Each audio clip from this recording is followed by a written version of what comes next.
Hello viewers, I am Victor David Dinakaran, Senior Faculty English.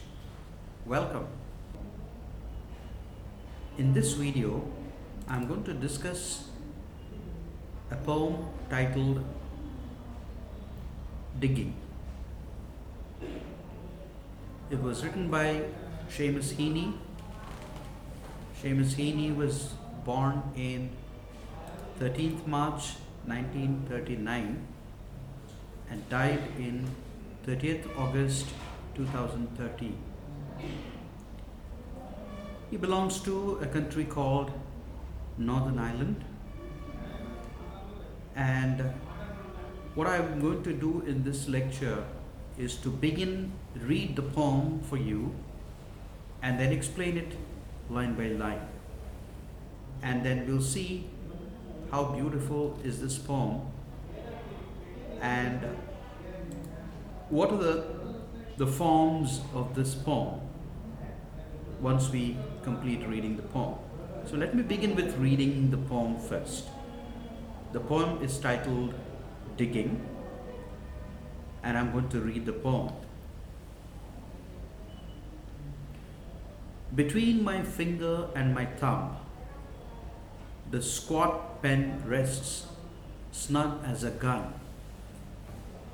And under my window, a clean rasping sound when the spade sinks into the gravelly ground.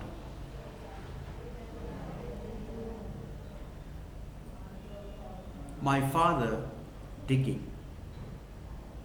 I look down upon till his straining rump among the flower beds. Bends low, comes up 20 years away, stooping in rhythm, drilling the potato where he was digging. The coarse boot nestled on the lug. The shaft against the inside knee was levered firmly. He rooted out the tall tops, buried the bright edge deep to scatter new potatoes that we picked, loving their cool hardness in our hands. By God, the old man could handle the spade, just like his old man.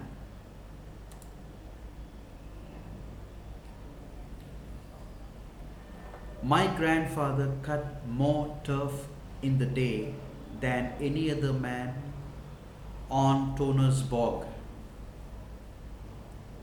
Once I carried him a bottle of milk, corked sloppily in a paper.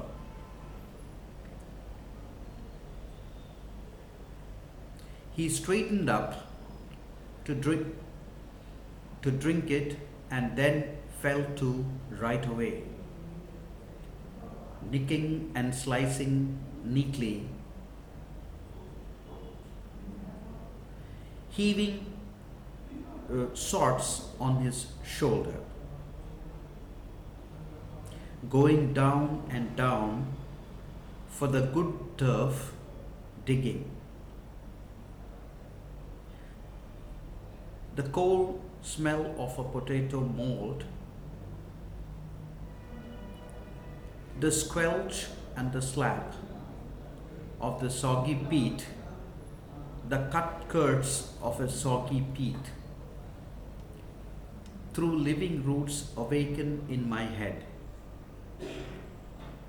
But I have no spade to follow men like them. Between my finger and my thumb, the squat pen rests. I'll dig with it.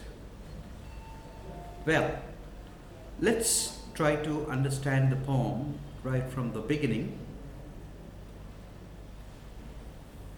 And if we see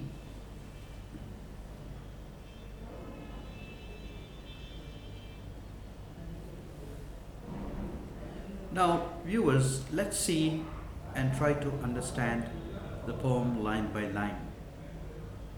The poem begins with a mission statement. This poem happens to be Seamus Heaney's first poem written and included in his collection titled Death of a Naturalist. In his very first poem, he speaks out very clearly about his mission as to what he wants to achieve and what he wants to do in future. And he begins with his mission statement saying that between my finger and my thumb, the squat pen rests. If we carefully look at this, that between the poet's finger and his thumb, a thick, fat pen was stuck. It was resting. It was not doing anything. And he compares the pen with the gun. Now we all know that there's a proverb in English that pen is mightier than sword. Perhaps Heaney would like to apply this imagery to a gun, that he could do more with writing than fighting. And we see that the squat pen is resting between his finger and his thumb, just like a gun. The gun is made to fit into the hands. Just like that, this pen is also made to fit into the poet's finger and his thumb. We also could assume probably the writer in his early age, in his first poem, may not meant to be talking about the internal strife in Northern Ireland during the tail end of 1960s. However, we can understand the analogy that he is trying to put forth, that he is talking about we could possibly do more with writing than by fighting with a gun. And in the next two lines, we see that the image shifts from him to outside the window. Under my window, a clean rasping sound of as the spade sinks into the gravelly ground. My father digging. We see that the poet is able to capture and recall his father digging the gravelly ground. And he says he could even capture the sound, the rasping sound when the spade sinks into the gravelly ground. So the gravelly ground, when the spade goes digging into the digging hole into the earth, the sound which comes when you are digging with a spade, the small stones, that's called the gravelly, the rasping sound. And he says that his father was digging for flowers, for flower beds, and he has to dig through the gravelly ground. The ground is very, very gravel with a little stones on top, and so he had to remove them all. And also we could see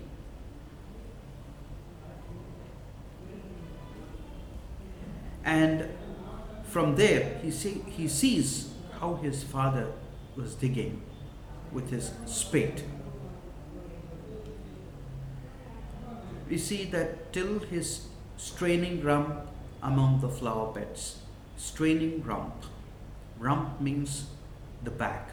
Strain means the pain. The kind of pain that when you have to bend and dig for the flowers.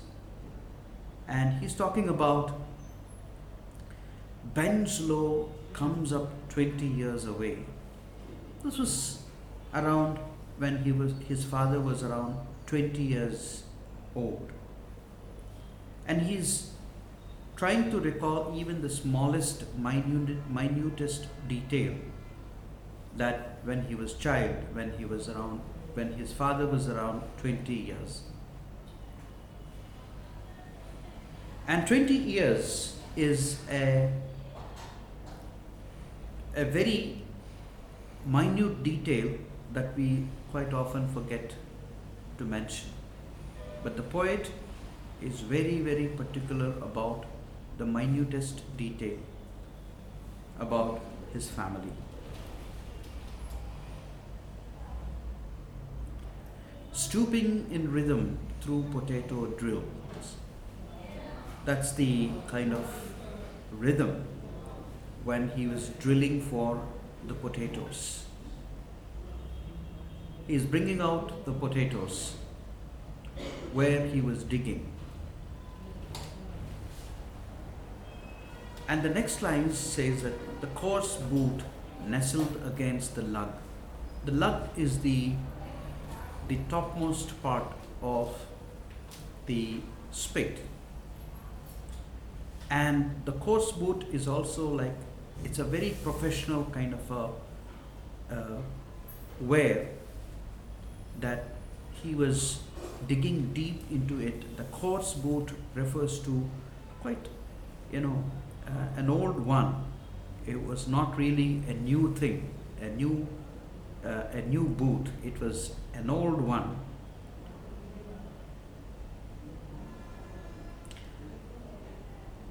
While the coarse boot was on top of the lug of the spade, the bottom of the spade, that is called the shaft,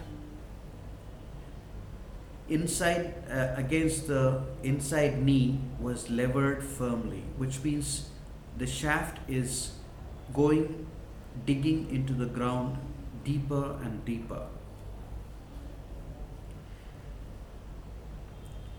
He rooted out the tall tops and buried the bright edge deep. We could see that the tall tops are a kind of potatoes, and to bring them out, he had to go deep with his spade into the ground to bring them out. And when he was going deep and deep into the ground, he brought out more and more potatoes that Heaney and his family who followed him along with his brother, perhaps, they all picked these potatoes that his father was bringing out. And the poet says that he loved these potatoes and their hardness and their cool temperature when they were brought out fresh from the ground.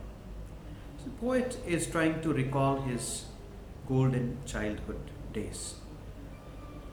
And that is why he could not leave any small or micro detail that he remembers. And he does not want to forget his past and his golden childhood. The next line is, by God, the old man could handle his spade. You see, by God, the old man could handle his spade, which means that, it talks about the extreme level or the extreme degree of proficiency or the extreme degree of skill that his father had exhibited. Although he was working with his spade, his father's tool is spade, he had an extraordinary skill to handle this tool. We quite often say that, right? He handles the situation very well, which means the efficiency with which we handle our profession. And Heaney is talking about the prowess of his father and goes back another generation behind his father. Just like his old man, which means Heaney started talking about his grandfather, his father's father. His father's father was also a manual laborer. He also had worked in the field with his spade.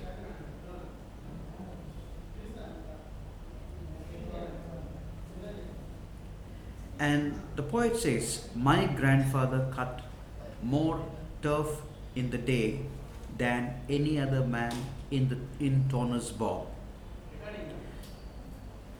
Well, Torner's Bog, we could see that's the name of the place where Heaney's grandfather worked. And he was cutting the turf.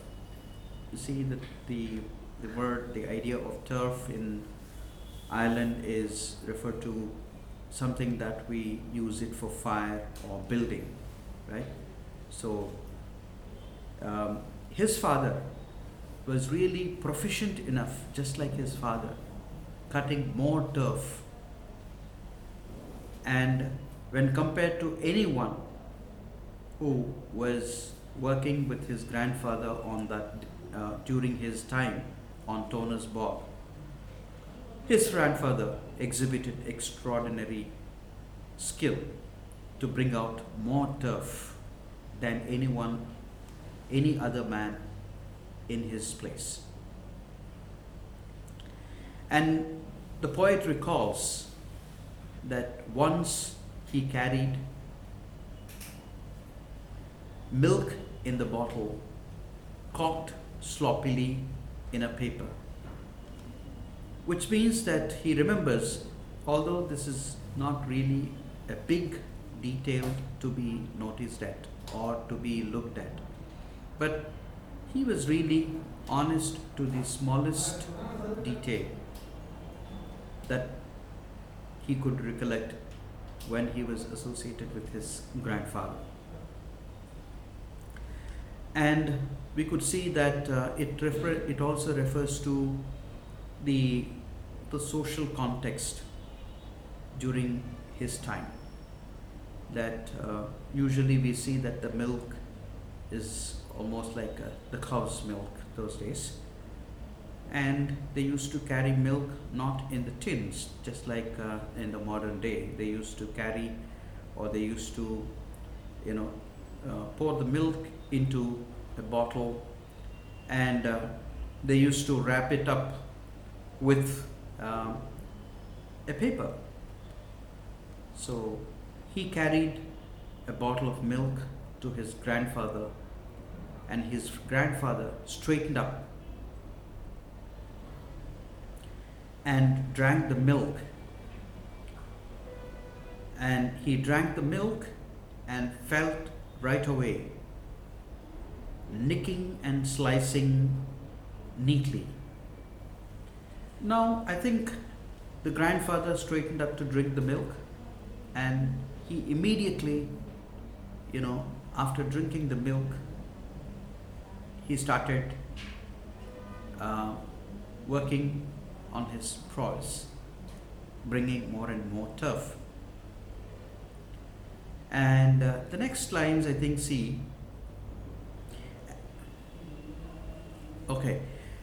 heaving swords over his shoulders, going down and down, which refers to almost like Um, the turf shots is basically referred to turf. So his shoulders were burdened with bringing out more and more turf, digging deeper and deeper. For the good turf, he started digging.